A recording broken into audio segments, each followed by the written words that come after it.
कविता कौन किसका है ఏంది కవిత రోలిన్లా కాంగ్రెస్ పార్టీ చేస్తున్న ఘనకార్యాన్ని తనేదో కలర్ పూసుకొని నేనేదో చేస్తున్నాను చెప్పుకుంటే నవ్వుకుంటారమ్మా జనం. నీకేం సంబంధం బీసీలతో? నీకంత చిత్తశుద్ధి ఉంటే మీ నాయన ముఖ్యమంత్రి ఉన్నప్పుడు, మీ అన్న బావలు మంత్రులుగా ఉన్నప్పుడు, నువ్వు పార్లమెంట్ సభ్యురాలుగా ఉన్నప్పుడు, నువ్వు ఎమ్మెల్సీగా ఉన్నప్పుడు ఏం వెలగబెట్టావు బీసీల కొరకు? ఒక్క రోజున మాట్లాడినావు బీసీల గురించి? ఇలా అధికారులు దిగిపోయిన తర్వాత బీసీలు గుర్తొస్తున్నారు నీకు. చోటా మోటాలు ధర్నాలు చేసి నా వల్లే, అరే నవ్వుకుంటారు జనం మీరు ఆ మాటలంటే. నీ వల్లే అంటే నువ్వు ఊరు అసలు దీంట్లో నీ భాగస్వామ్యం ఏంది? అడుగడుగున బీసీని వంచిన బీఆర్ఎస్ ప్రభుత్వ అధినేత కూతురు నువ్వు.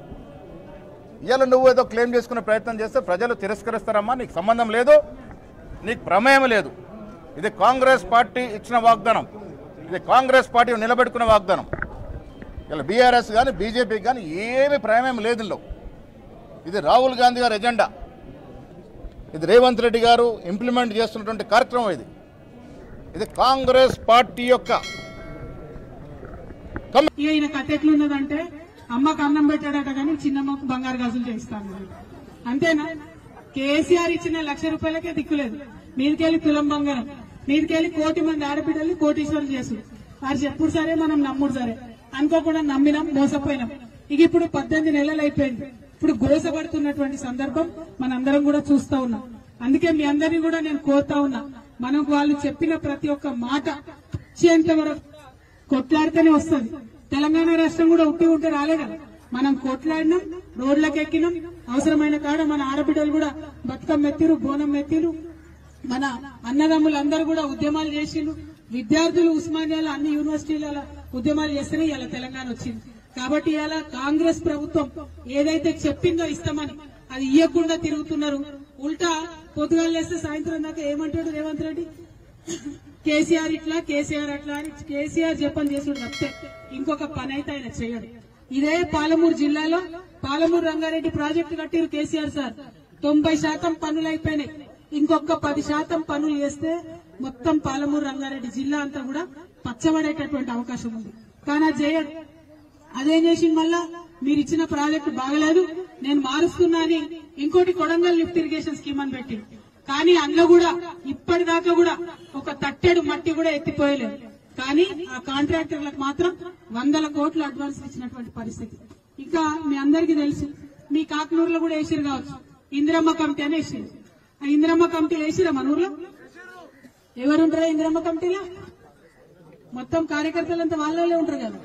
సరే, వాళ్ళ కార్యకర్తలు ఉంటే వాళ్ళ కార్యకర్తలు ఏం చేయాలి? నిజంగా కూడా ఊర్లో తిరిగి పేద సాధు, ఇగో నేను ఏడిపోయినా నాకు అప్పడిస్తలేరు, నేను ఈ రాష్ట్ర సీఎం అయి ఉండి ఎక్కడైనా పోయి అప్పడిగితే చెప్పులు ఎత్తుకపోయినా నేను చూసినట్టు చూస్తున్నాను చెప్తాను. ఇక మరి ఇట్లా మాట్లాడితే అప్పు వస్తుందా, రాష్ట్రం బాగుపడుతుందా, ముంగట పడుతుందా? ఒక్కసారి ఆలోచన చేయాలి. ఇంకొక మాట ఏంటంటే, ఇప్పటికే రేవంత్ రెడ్డి గారు 2 లక్షల కోట్ల అప్పు తెచ్చి 2 లక్షల కోట్ల అప్పు ఈ రాష్ట్రానికి తీసుకొస్తే ఒక్క ప్రాజెక్టు కట్టలే, ఒక్క కాలువ తీయలే, మీ ఊరు మొత్తం చూడురి, ఒక్క కొత్త రోడ్ వేయలే, ఒక్క స్కూల్ బిల్డింగ్ ఏం రిపేర్ చేయలే. కానీ 2 లక్షల కోట్ల అప్పు వచ్చినాయట, ఆ మొత్తం పైసలు అయిపోయినాయట. ఆడబిడ్డలకైతే 1 రూపాయి రాలే.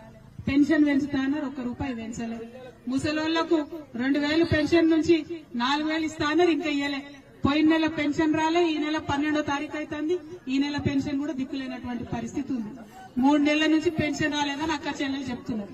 మిమ్మల్ని నేను కోరేది ఒకటే, ఆనాడు బాగా మాట్లాడి రకరకాలుగా తిట్టినటువంటి ఇవాళ కాంగ్రెస్ వాళ్ళు ఏం చేస్తున్నారు? రేషన్ షాప్ పోదామంటే ఇప్పుడే పోదాం పాలు. రేషన్ షాప్ లో సన్న బియ్యం ఇస్తామని చెప్తున్నారు. ఎన్ని రోజులకోసారి ఇస్తున్నావు నాయన సీఎం గారు?